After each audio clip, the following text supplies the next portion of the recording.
Hello everyone, this is my informative speech for change, and I chose to do it on Winston Churchill. I listened to two speeches by Winston Churchill. One was titled Blood, Toil, Tears, and Sweat, and the other one was titled Their Finest Hour. Blood, Toil, Tears, and Sweat was about introducing himself as Prime Minister and then the formation of a new government due to the impending threat of Nazi Germany. Then he briefly sets the tone for Britain's war effort, and then finally he leaves us with feeling unified and then having a sense of resolve. In Their Finest Hour, he announces the fall of France. He says that Britain must now stand alone, but they must stand together, and they must stand together strongly.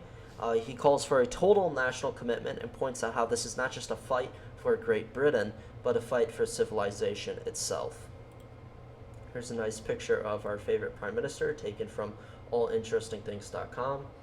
And so, who is the speaker? Well, he was the Prime Minister during World War II from 1940 to 1945 and again in 1951 to 1955.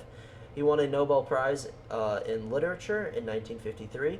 He won this because he was such an influential figure, orator, speaker, and writer during World War II, and then just throughout his lifetime and post-World War II.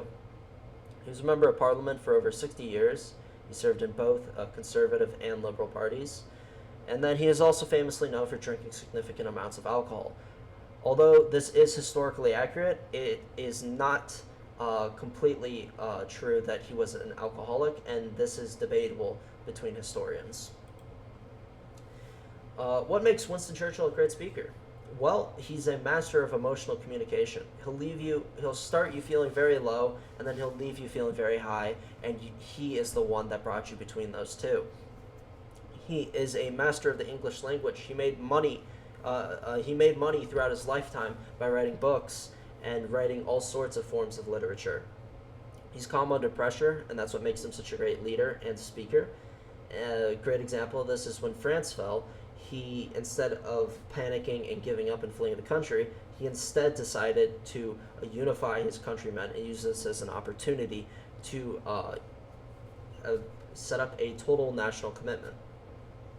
He's a very strong ability at strategically framing conflicts. For example, in Blood, Toil, Tears, and Sweat, he introduces himself as the Prime Minister and then also announces a wartime coalition, framing this as an opportunity for Great Britain to come together and then also strengthen their defenses. And then finally, he has perfect timing and delivery. The reason why he can do this is because he writes his own speeches. Overall, Winston Churchill will always be remembered throughout history, and so this is why he's such a great speaker. Thank you so much. And so just to cite some of my sources, many of this came from winstonchurchill.org, but yeah, thanks so much for watching.